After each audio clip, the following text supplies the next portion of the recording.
پاکستان کے پہلے وزیر قانون جوگیندر ناتھ منڈل کی کہانی، ملک کے وفادار سے غدار تک کا سفر۔ دن 11 اگست 1947۔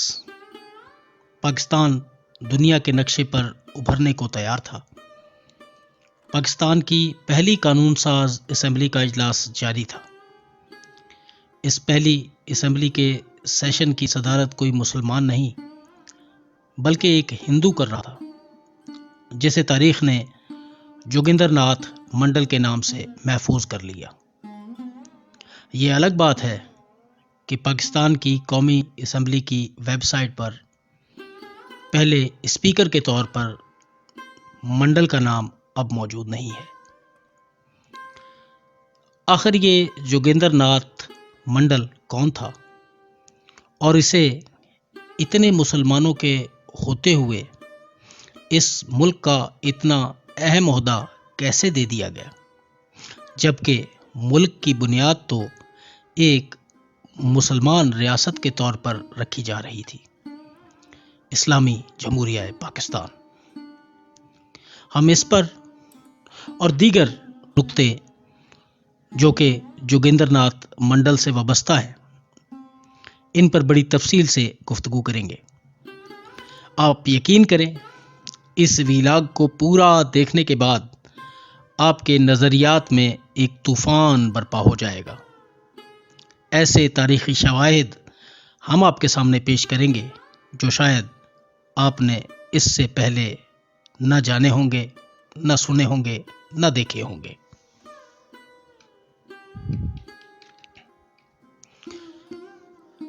جوگیندر ناتھ منڈل کون تھے؟ کہاں سے آئے تھے؟ یہ سوال ابھی سے آپ کو تنگ کر رہا ہوگا اور آپ شاید پوری طرح بے چین ہوں گے یہ جاننے کے لیے۔ تو لیجئے آپ کی پریشانی کا حل پیش ہے۔ جوگیندر ناتھ منڈل ایک دلت ہندو تھے۔ وہ قصبہ باقر گنج میں کسانوں کے ایک خاندان میں پیدا ہوئے۔ وہ بنگال کے رہنے والے تھے، ایک انتہائی غریب گھرانے سے تعلق رکھتے تھے۔ ان کے خاندان کی غربت کا اندازہ اس بات سے لگایا جا سکتا ہے کہ منڈل کی تعلیم کے لیے مالی مدد ان کے ایک بے اولاد چچا نے فراہم کی تھی۔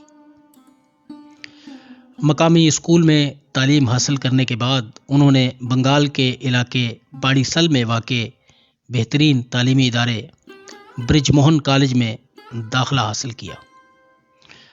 باڑی سل مشرقی بنگال کا ایک شہر تھا۔ انہوں نے تعلیم کے بعد باڑی سل کی میونسپل سرگرمیوں میں اپنی سیاست کا آغاز کیا اور نچلے طبقے کی حیثیت کو بہتر کروانے کے لیے جدوجہد شروع کی۔ ان کا یہ سیاسی نظریہ تھا کہ اونچی ذات کے ہندوؤں میں رہتے ہوئے شودروں کے حالات بہتر نہیں ہو سکتے، اس لیے ان نیچی ذات کے ہندوؤں کو اپنے حقوق حاصل کرنے کے لیے جدوجہد کرنی پڑے گی۔ میرے خیال میں انہوں نے اپنے انہی مقاصد کو حاصل کرنے کے لیے قانون کی تعلیم حاصل کی ہوگی، اور اس تعلیم کا اختتام 1934 میں انہوں نے اپنی قانون کی ڈگری کو حاصل کر کے کیا۔ تاہم منڈل نے جان بوجھ کر قانونی کیریئر یا روایتی ملازمت نہ کرنے کا انتخاب کیا۔ اس کے بجائے انہوں نے سماجی ڈھانچے میں پائی جانے والی ناانصافیوں، جس نے پہلے ہی ان کی برادری کو پسماندہ کر رکھا تھا، اس کا مقابلہ کرنے کے لیے اپنی اس تعلیم کو بطور ہتھیار استعمال کرنے کا فیصلہ کیا۔ انہوں نے اپنی پوری زندگی مظلوموں کی بہتری اور سماجی ترقی کے لیے وقف کرنے کا انتخاب کیا۔